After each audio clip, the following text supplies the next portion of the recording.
Allah, Bapa yang penuh cinta dan penuh kasih. Engkaulah kasih itu sendiri. Dan Engkau mengajak kami untuk menjadi seperti Engkau. Menjadi sempurna seperti Bapa sempurna adanya. Bantu kami ya Bapa untuk memiliki, menghayati, menghidupi kasih itu kepada siapapun. Kepada musuh, kepada teman, kepada kawan, atau kepada orang-orang yang tidak menyenangkan bagi kami. Ajari kami cinta ilahi-Mu, sehingga kami mampu menjadi seperti Engkau, menyerupai Engkau. Terpujilah nama-Mu kini dan sepanjang segala masa. Amin. Para saudaraku terkasih dalam Kristus,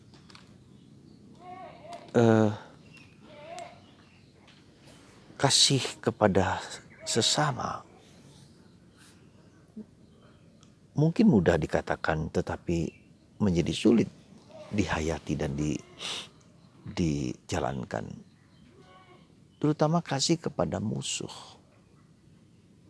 Orang yang tidak kita sukai, orang yang membenci kita, orang yang melukai hati kita, orang yang setiap hari, setiap saat menggoda kita.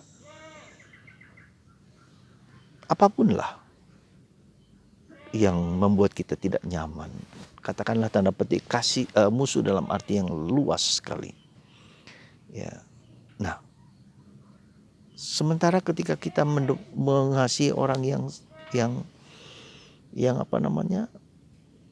yang cocok dengan kita menjadi mudah. Tapi ketika yang tidak cocok dengan kita, dan itu bukan hanya untuk orang-orang yang sungguh-sungguh membenci kita, tetapi orang yang dekat dengan kita pun, ketika mungkin dengan suami, mungkin dengan istri, mungkin dengan anak-anak, mungkin dengan orang tua, mungkin dengan pegawai.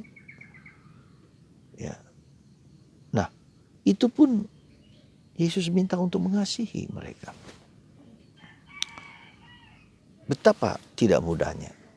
Ya, apalagi mengampuni dalam relasi suami istri. Ketika ada seseorang yang selingkuh, ada suami yang selingkuh atau istri yang selingkuh. Itu betapa sulitnya kita untuk bisa mengampuni, bisa memaafkan. Nah, disinilah kita lihat Yesus mau mengajar kita kepada level hidup yang tidak cukup hanya sekedar level kemanusiaan belaka, tapi level ilahi, ya, level yang lebih tinggi, level Allah. Dengan kata lain, kita diajak untuk masuk ke tingkat ya, hidup level yang tinggi ini. Dan itu bukanlah sesuatu yang mudah. Tanpa rahmat Allah, tanpa anugerah Allah, sesuatu yang tidak mungkin, hampir tidak mungkin, hampir sulit kita miliki. Terutama misalnya ketika seseorang suami yang selingkuh atau istri yang selingkuh. Dendam itu begitu kuatnya, begitu dalamnya. Ya, sehingga seringkali ini yang menimbulkan luka batin, yang menimbulkan efek yang tidak bagus ketika kita kemudian mengalami rasa sakit yang kita pendam itu.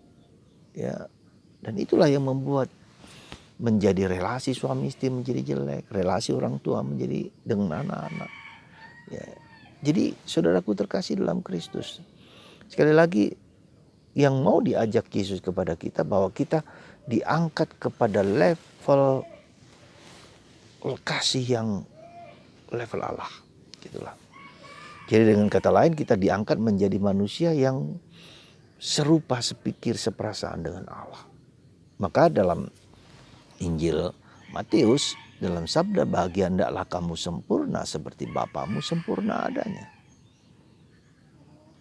Saudara, sebegitunya ya, tataran dan harapan dari Allah kepada kita, sebegitu tingginya. Ya, kalau Allah adalah kasih, maka kita diajak untuk memiliki kasih Allah itu dalam diri kita.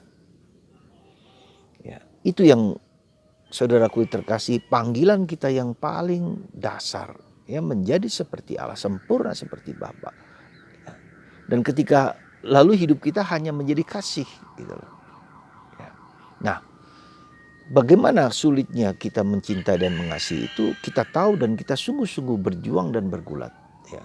Justru pergulatan itulah yang membuat kita pelan-pelan memang melepaskan pandangan sikap kita tentang diri kita sendiri. Ya.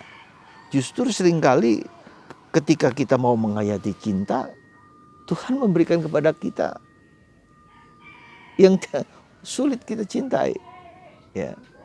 Jadi ketika Tuhan mengajak kita untuk mencintai, maka Tuhan memberikan kepada kita orang-orang yang kita benci, kita tidak sukai. Diberikan orang-orang yang jelek, yang mengecewakan, yang marah, yang menggengkelkan, diberikan supaya kita bisa belajar. Ya, maka disebut dengan School of Love, sekolah cinta kasih. Ya, sekolah cinta kasih jatuh dan bangun. Ya. Dan itulah sesuatu pelajaran yang Tuhan mau berikan kepada kita. Ya. Jadi bukan cinta kasih itu bukan sesuatu yang gampang, yang seperti seringkali kita dinyanyikan dengan lagu-lagu. Ya. Cinta kasih itu seringkali justru membuat kita mengalami kebencian, mengalami kesakitan, mengalami penderitaan. Ya, ketika kita berusaha mencintai, ya, kita dihadapkan pada orang sekitar kita hal yang bertentangan dengan itu. Ya. Maka saudaraku terkasih dalam Kristus, di samping bahwa kita diajak untuk memiliki cinta ilahi dalam hidup kita, kita diajak juga untuk pemurnian hati. Ya. Jadi cinta kasih itu adalah rangkuman dari seluruh keutamaan Allah. Entah itu murah hati, entah lembut, sabar, ya, mengampuni, menghargai. Ya. Nah, cinta kasih itu adalah rangkuman dari seluruh keutamaan Allah. Jadi intinya adalah kasih gitu loh. Nah, selama kita di dunia ini, itulah yang sedang Tuhan garap olah dalam diri kita. Di samping iman dan harapan. Ya, jadi cinta kasih itu adalah cara Tuhan untuk membuat kita memiliki itu. Dan betapa penting dan sentralnya kasih itu karena ya, di samping iman dan harapan, karena ketiga keutamaan inilah yang diperhitungkan Tuhan. Sekali lagi ya, jadi keutamaan ketiga, keutamaan iman, harapan, dan kasih itulah yang diperhitungkan Tuhan. Dan dari ketiga itu, kasihlah yang mengatasi segala sesuatu. Ya. Jadi di surga itu yang adalah kasih. Iman tidak perlu, harapan tidak perlu karena bertemu dengan Tuhan, karena bertemu dengan orang yang kita cintai. Jadi dengan kata lain, bagaimana mau menciptakan surga dalam hidup kita kalau ketiga ini kita miliki. Kita miliki iman yang kuat, kita memiliki harapan yang teguh, dan kita memiliki cinta. Ya.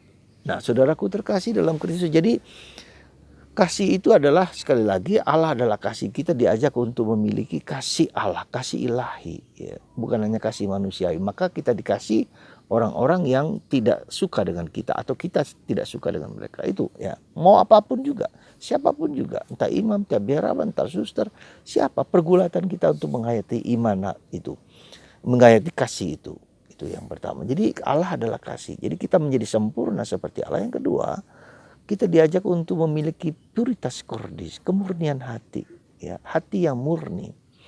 Dengan kata lain, hati yang murni itu karena kasih itu adalah rangkuman inti dari semua keutamaan. Ya, dan karena kita memiliki kasih, maka kita memiliki apa? Kita memiliki energi positif yang ada dalam diri kita. Energi positif itu yang merangkum, yang merasuk dalam diri kita. Sehingga kita, tubuh kita, pikiran kita, raga kita hanya ngasih gitu loh. Kasih, apapun juga mengasihi. Ya. Nah itulah, jadi suatu perjuangan, suatu proses, energi positif dalam diri kita tuh merasuk dalam diri kita. Ya, jadi itu. Nah kemudian yang ketiga, kita melihat bahwa selain puritas kordis, jadi ada banyak hal-hal lain yang tidak sesuai dengan keutamaan kasih, maka itu yang harus pelan-pelan kita buang dan kita singkirkan. Ya, jadi saudaraku terkasih dalam Kristus, ya semoga kesempurnaan cinta inilah yang menjadi panggilan dan tuntutan dan jalan kita supaya kita serupa dengan Allah, serupa dengan Bapa, serupa dengan Bapa di surga. Semoga Tuhan memberkati kita semua dan kita mohon rahmat. Sekali lagi, tanpa rahmat tidak mungkin, akan sulit bagi kita untuk mengembangkan ketiga keutamaan itu: iman, harapan, dan kasih. Dan yang paling penting adalah kasih. Semoga kasih Kristus itu sungguh hidup dalam diri kita, dan kasih itulah yang kita perjuangkan sampai detik-detik terakhir dalam diri kita. Semoga Anda dan saya dan kita semua hidup dalam kasih. Tuhan memberkati Anda semua, memberkati kita semua. Karena cintanya yang besar untuk kita, dan kita menjadi serupa dengan Kristus yang adalah sumber cinta bagi kita dan dunia dan sesama kita. Tuhan memberkati kita semua. Bapa, Putra, dan Roh Kudus. Amin.